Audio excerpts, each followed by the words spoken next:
All right. So then the final player I wanted to ask you is Kendry Páez. This is a guy, and when I looked up his age, and I saw it's only 18, and I remind, like, he feels like he's already been around forever, right? There was Yeah, he's so been. many headlines when Chelsea signed him from Independiente del Valle from Ecuador. Club that is so very good at developing young talent. Ecuador, one of the countries in South America that is developing a ton of talent at the moment, right? Especially over the last years. Yeah, a Yeah. gold mine, right? They're in a Yeah, little yeah, bit of a gold rush, without a doubt. Uh, Chelsea signed him, I think, when he was 15 still, yeah. right? There was quite a little bit of controversy surrounding this deal.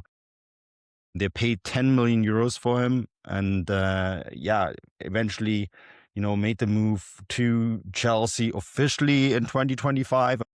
For those who are listening and not watching, bunny ears around it, because we all know the transfer happened far earlier than that. And then, was sent out on loan to Strasbourg.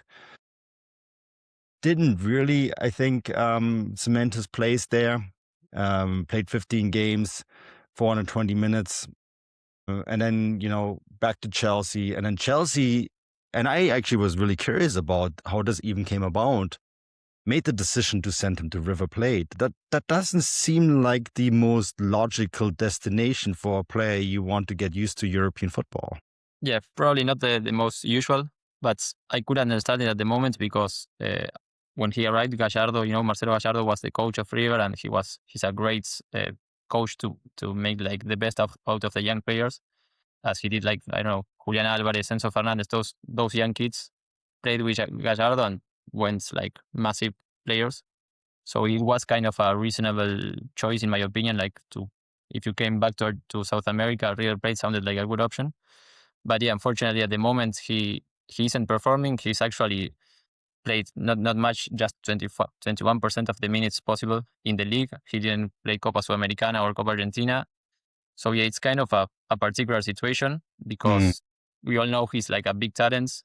Uh, and like, I think his agents and Chelsea expected him to adapt much better to South America again, rather than a different club or in a different league in Europe.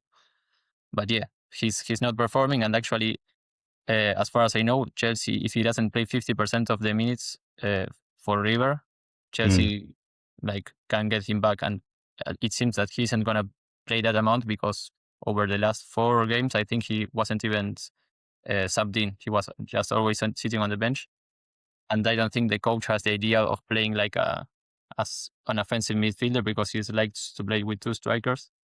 So yeah, it's hard to know how he's gonna develop in Argentina and what will be his plans. But yeah, his downgrade is quite similar to Carbone because he came again from one of the top 5 leagues to Argentina.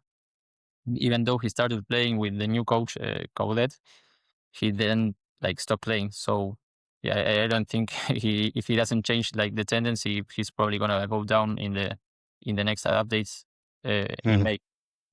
Yeah, his value hit a peak of 12 million euros in 2024, when he was still at Independiente del Valle. And then he got downgraded slightly to 10 million euros. I think at the time that was because of the transfer fee, Yeah, right? exactly. And now he is down another million since he's arrived at River Plate. Uh, if this doesn't work out, what do you think is the next step going to be? I mean, it happens quite often that South American talents such as Kendry go to Europe too young, so they don't adapt to a different league, to a different language, and they end up returning to their own league, to their country, like to feel safe again. I mean, like comfortable again. So I mean, if he doesn't work out in River, I wouldn't be too surprised if he goes back to Independiente del Valle to gain real, like, to motivate himself and gain more experience at a professional level. Even though he's been playing since he's 15.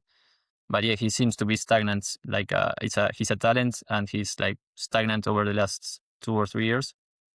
So yeah, I think, I mean, I don't see Chelsea keeping him at the moment. And I mean, if he doesn't perform in River, maybe the next uh, step would be like to go back to his hometown, to his own league, and try to get the best out of him again.